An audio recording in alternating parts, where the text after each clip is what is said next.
இன்னைக்கு காலகட்டத்துக்கு மக்களுக்கு எல்லா பிரச்சனையும் எந்த விதத்தில் வருதுன்னு தெரியல.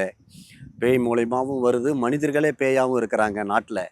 எந்த நேரத்தில் யார் நல்லவங்கெல்லாம் இன்னைக்கு வாழ முடியாத கஷ்ட சூழ்நிலை, நம்பிக்கை துரோகங்கள் அதிகம். நாட்டில் மக்களுக்கு இன்னைக்கு இருக்கிற பிரச்சனைகளுக்கு எல்லாமே எல்லா இடத்துக்கும் ஓடி போய் தீர்க்க முடியாத நிலைமையிலே தான் நம்ம கிட்ட வராங்க.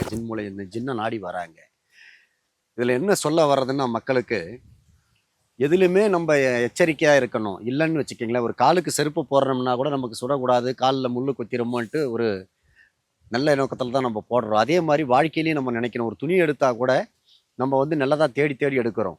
ஒரு சிலர் லைஃப் பார்ட்னரை நம்பி தேடி எடுக்கிறதுல முறை இல்லாமல் எடுத்துடுறாங்க.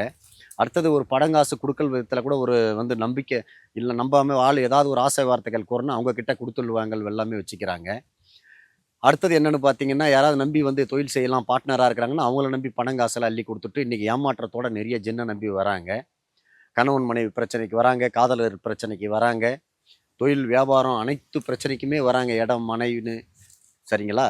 எல்லாம் ஒருத்துக்கும் ஒரே ஒன்று தான். எதுவுமே கேர்லெஸ்ஸாக எடுத்துகிட்டு போகக்கூடாது மக்கள். என்ன காரணம்னு கேட்டிங்கன்னா, சின்னதாக இருக்கும்போதே ஒரு ஆக்சிடெண்ட் ஆகுது, அந்த ரத்தம் போகிறதுக்கு முன்னாடியே அதிகமாக போகிறது வெளியேறதுக்கு முன்னாடியே நம்ம மருத்துவமனைக்கு போகிற மாதிரி தான். வாழ்க்கையில் ஒரு பிரச்சனை வருதுன்னா அதை உடனே என்னன்னு நம்ம சரி பண்ணிடணும். நம்ம கேர்லெஸ்ஸாக விட்டுட்டு முத்தி போய் அதிகமாக லாஸ்ட் கட்டத்தில் வர்றவங்க தான் அதிகம். நானே நிறைய இந்த கேஸுக்களை நிறைய பார்க்குறேன். அப்படி வர்றதால என்ன ஆகுதுன்னா, அது எதுலேருந்து எந்த நிலையில் வந்தாலும் ஜென் மூலியமாக நான் குணப்படுத்திடுவேன்.